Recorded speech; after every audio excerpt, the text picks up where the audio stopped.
Hi, my name is Alex, and if you've not seen me before, this is Journeys Through Time. Well, my business journeys, my challenges, and my solutions. So please do like and subscribe to see the journey so far.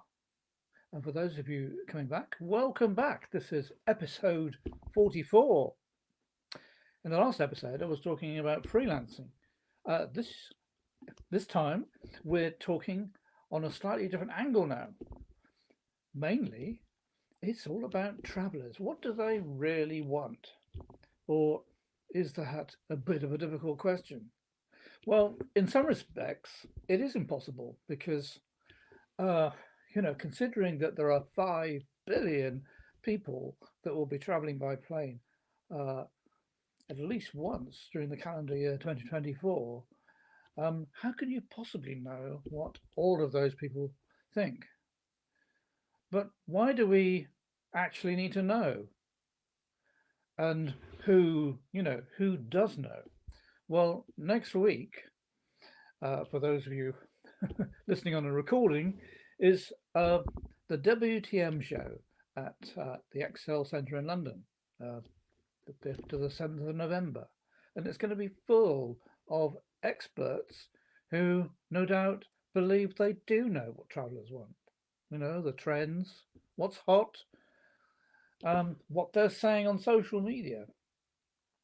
But what's really important here, after all, we're all different. And these days, people are looking for more choice, a lot more choice. And it can be said that people just don't want journeys on their own. They want to feel some sort of connection to the destinations and the countries they're visiting. And in a number of other cases, people are also seeking relationships with the people who live there, um, which is, could be argued as a much deeper experience. But let's get real here.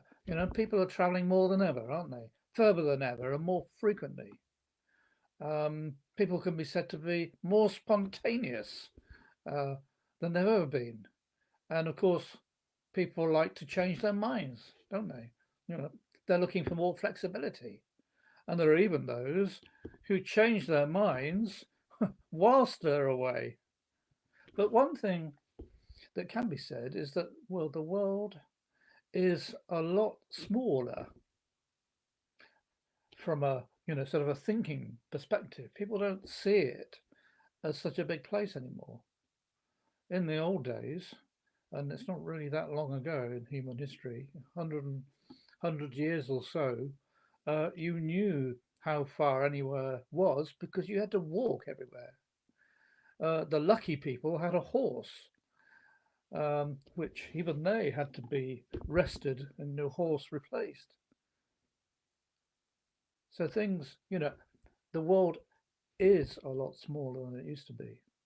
There are people who are climate uh, conscious.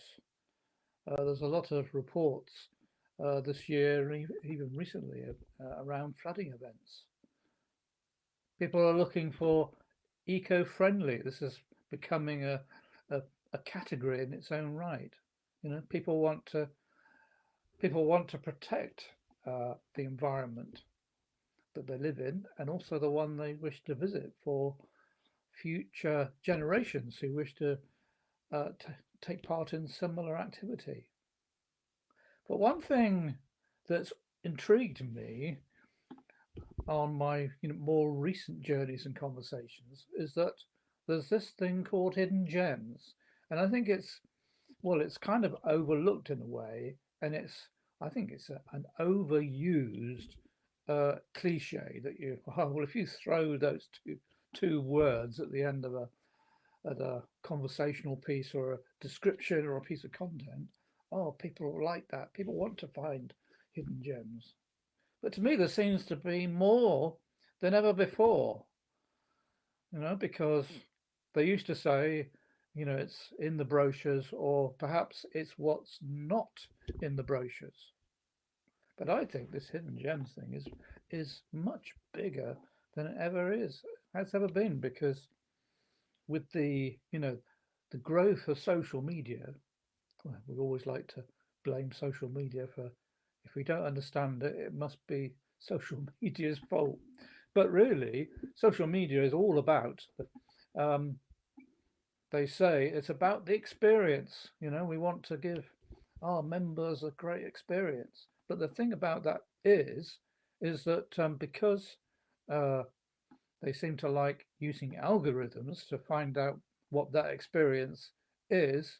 Of course, it only shows um, people consuming the content popular things, and the popular just gets more popular. So the hidden gems get further and further away, uh, even more hidden because they're not going to be popular if you can't see them. But what about um, that's an opportunity in its own right, isn't it? I mean, I've spoken to a few people who talk about these lesser known places and activity, and I would describe them as kind of solopreneurs um, promoting their gems.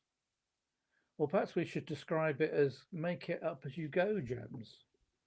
And holidays or vacations or business trips like that could be described as complete one-offs. I mean, people do talk about complete one-offs. I mean, I've been on holidays like that and gone back to the same places, expecting a similar experience. But the thing was, the previous uh, trip was the unique experience. You can go to the same place, stay in the same hotel, travel the same way, eat the same meals, but the other people there have changed. The people may still be working there from a year ago, but everybody's a year older. They're affected by times and places. No one ever stays the same, and the experience changes with it. And it's funny that sort of it's it's almost like you can't quantify it, but change is happening all the time. So trying to understand what travelers want is is a very challenging question, which is why if you're in the travel business, it's a great idea to be specializing and also to be where your target audience is so you can help them because you specialize. And the thing about the changing world that we live in is to be happy with change because it may be a cliche to say that change is inevitable, but how you react to change is purely optional. And that not only counts uh, for the people traveling, but for the people delivering said journeys. So it's a food for thought week. Alrighty, next week we'll be talking about something a little different. Catch you next time.